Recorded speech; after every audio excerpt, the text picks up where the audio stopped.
Hey everybody, I am once again doing a 34-hour reset out here in Cheyenne, Wyoming. I'm sitting here at the terminal in Cheyenne, Wyoming, and again I'm bored out of my gourd and don't know quite what to do.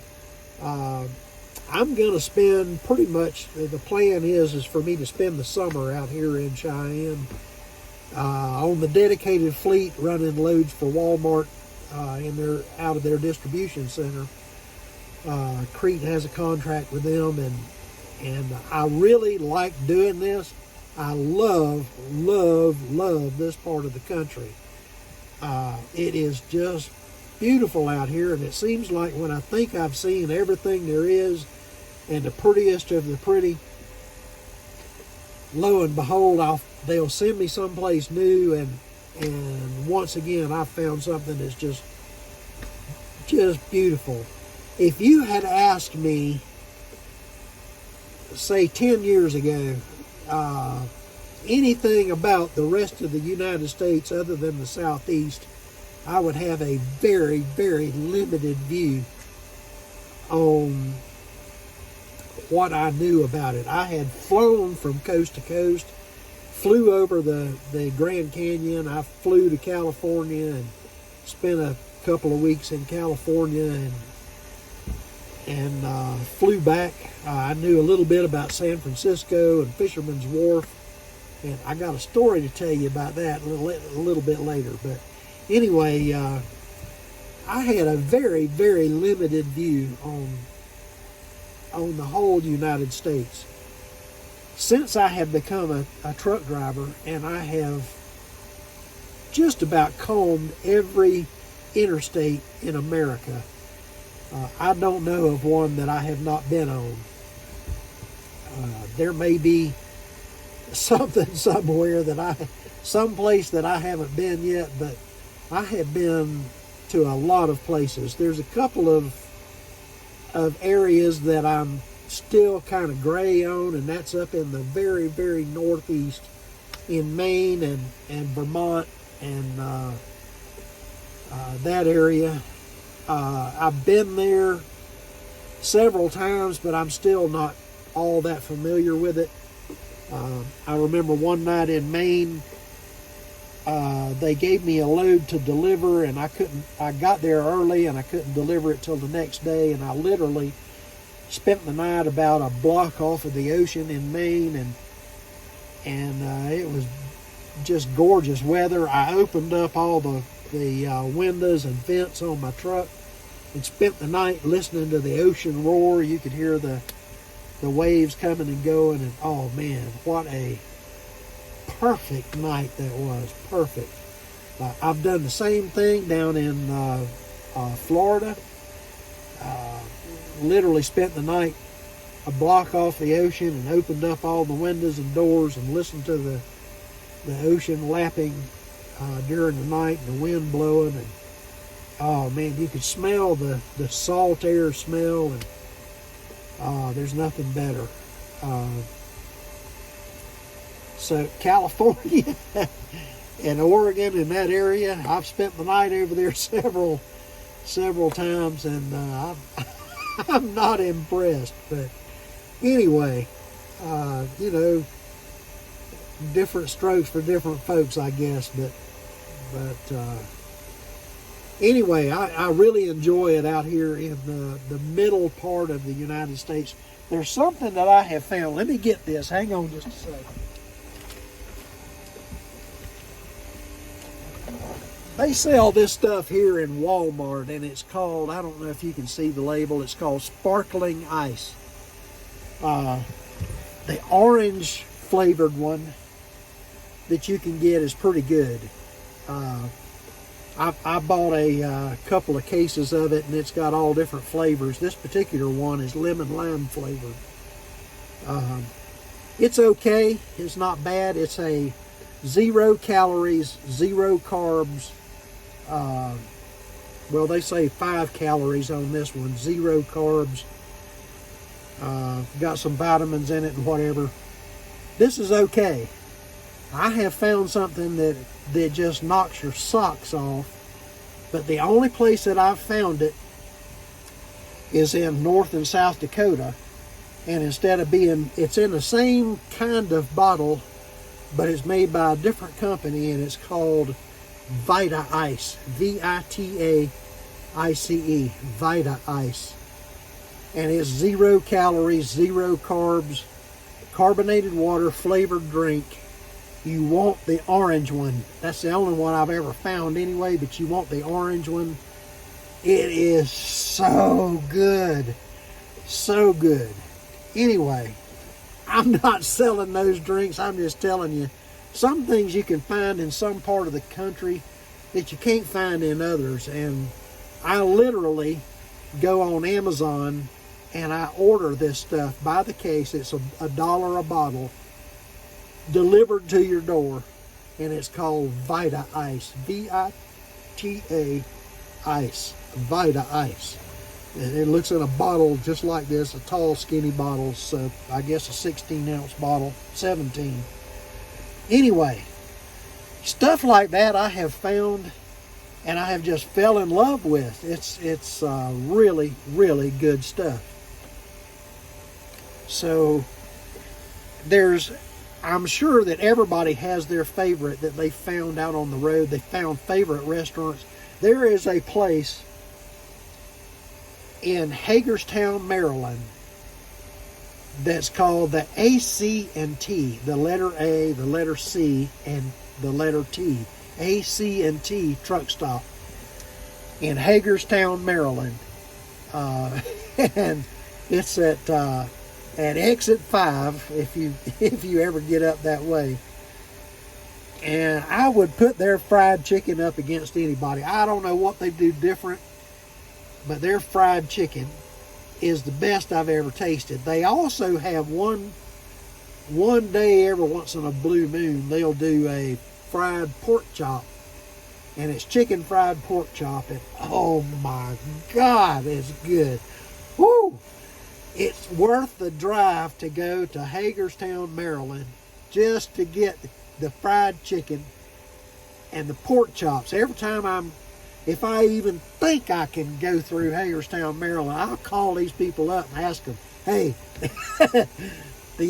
they always got chicken, but I'll ask them, hey, y'all got the pork chops today, the fried pork chops? And they'll go, no, we had them last Wednesday. I'm like, dang it, boy.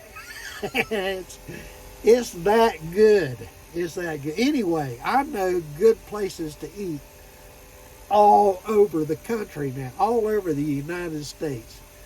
There is a little hole in the wall in Jackson, Tennessee, and it's right across the street from the Love's Truck Stop.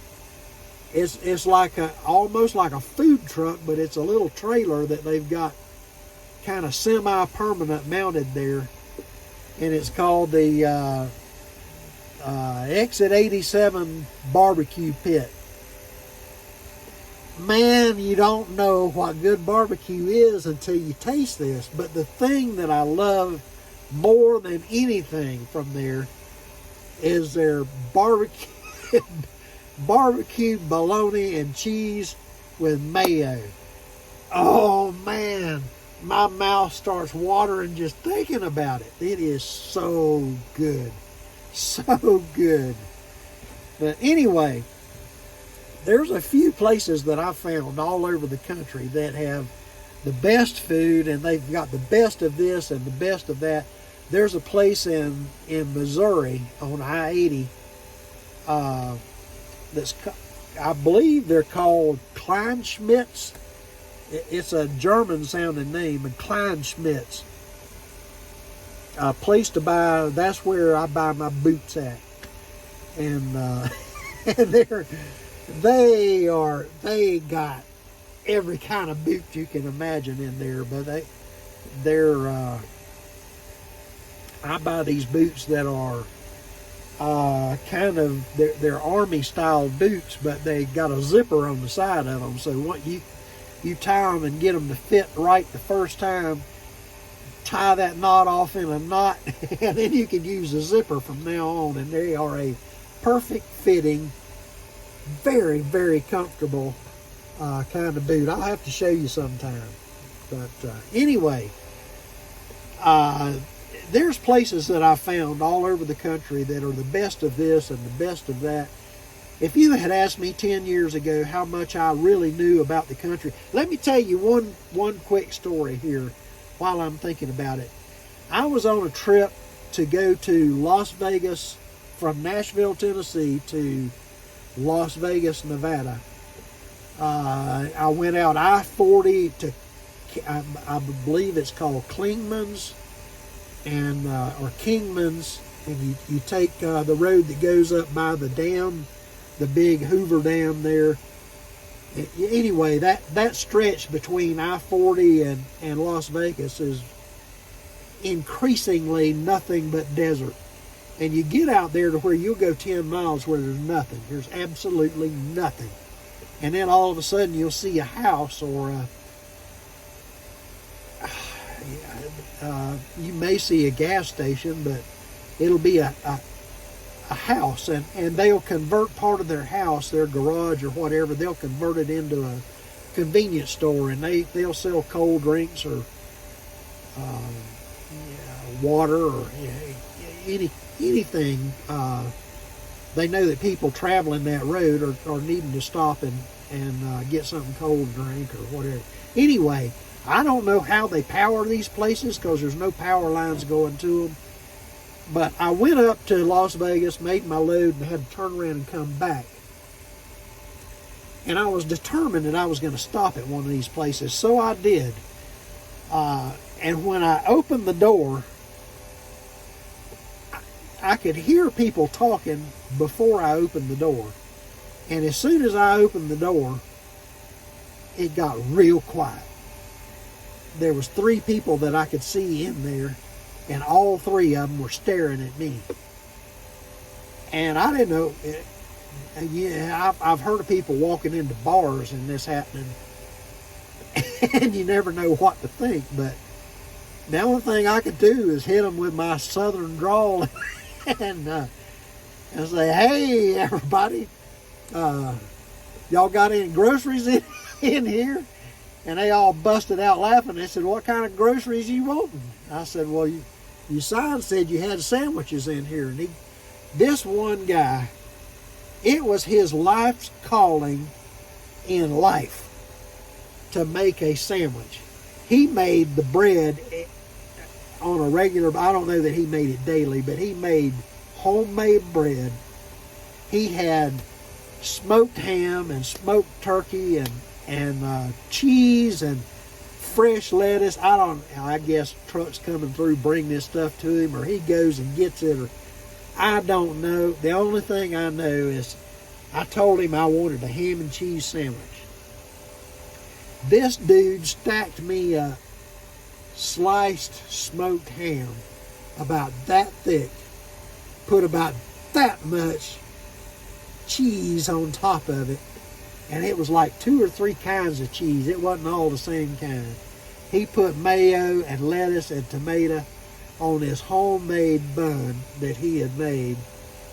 I could not eat it all in one. It was like, I don't remember how much the sandwich was, but it was cheap. And I promise you, it felt like 5 pounds of meat and sandwich I was carrying out of there. And I talked to these people for a few minutes, and the first thing they asked me is, "Where are you from?" And I told them, "I'm from Brooklyn, New York." And they all busted out laughing. They said, "We know that ain't right. Where are you from?" And I told them, "No, I'm originally from Florida, but I live in Tennessee now." And anyway, great story, fond memory. If I ever go back through that road again, you can bet your sweet bippy that I will stop and get a sandwich from them again. Great sandwich, great sandwich. And anyway, there's places like that all over the country that I've been to and I enjoy. I am limited to 15 minutes right now, and I'm at 14 minutes and 57 seconds. So I'm going to have to say adios. I'll see you again soon. Thank you very much for watching. I really appreciate you.